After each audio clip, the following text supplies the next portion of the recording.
புதுசா பான் கார்டை அப்ளை பண்றவங்களுக்கு ஒரு புதிய அப்டேட். அது நான் சொல்லல, ministry of electronics and information technology கீழே இயங்கக்கூடிய காமன் சர்வீஸ் சென்டர் இவங்க எக்ஸ் தளத்துல ஒரு பதிவை போடுறாங்க. 31 மார்ச் 2026க்குள்ள நீங்க ஈஸியா பான் கார்டை அப்ளை பண்ணிட முடியும், அதுவும் ஆதார் கார்டை வச்சு.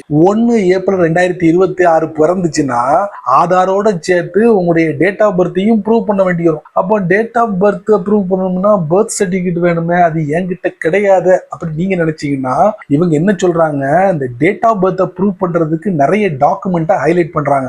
அதுல பர்த் சர்டிபிகேட் ஒண்ணு, இன்னொன்னு driving licence, voter ID, passport, அதுக்கப்புறம் நீங்க 10 படிச்சிருந்தீங்கன்னா டிசி, மார்க் ஷீட், அதுக்கு மேல படிச்சிருந்தீங்கன்னா அதோட சர்டிபிகேட். இதுல ஏதாவது ஒண்ணு நீங்க டேட் ஆஃப் பர்த்துக்கு உண்டான ப்ரூஃப் நீங்க சப்மிட் பண்ணீங்கன்னா உங்களுக்கு ஈஸியா அந்த பான் கார்டு கிடைச்சிரும் அப்படின்னு இவங்க சொல்றாங்க. ஸோ 31 மார்ச் 2026க்குள்ளன்னா ரொம்ப ஈஸி. அதை தவற விட்டீங்கன்னா 1 ஏப்ரல் 2026ல நான் முதல்ல சொன்ன மாதிரி அதை எல்லாத்தையும் நீங்க ஃபாலோ பண்ணிக்கணும். சரி, இந்த பான் கார்டு எங்கெல்லாம் பயன்படுது அப்படின்னு பாத்தீங்கன்னா, வருமான வரி தாக்கல் பண்றதுக்கு பான் கார்டு கேட்பாங்க. அதே மாதிரி பேங்க்ல போனீங்கன்னா அதிகமா பணம் எடுத்தாலும் சரி, அதிகமா டெபாசிட் பண்ணாலும் சரி, அங்கேயும் இந்த பான் கார்டு கேட்பாங்க. அதே மாதிரி இடம் வாங்கினாலும் சரி, இடம் கொடுத்தாலும் சரி, அங்கேயும் இந்த பான் கார்டை கேட்கறதுக்கு வாய்ப்புகள் இருக்கு. இந்த மாதிரி நிறைய இடங்கள்ல இந்த பான் கார்டு யூஸ் ஆகுது.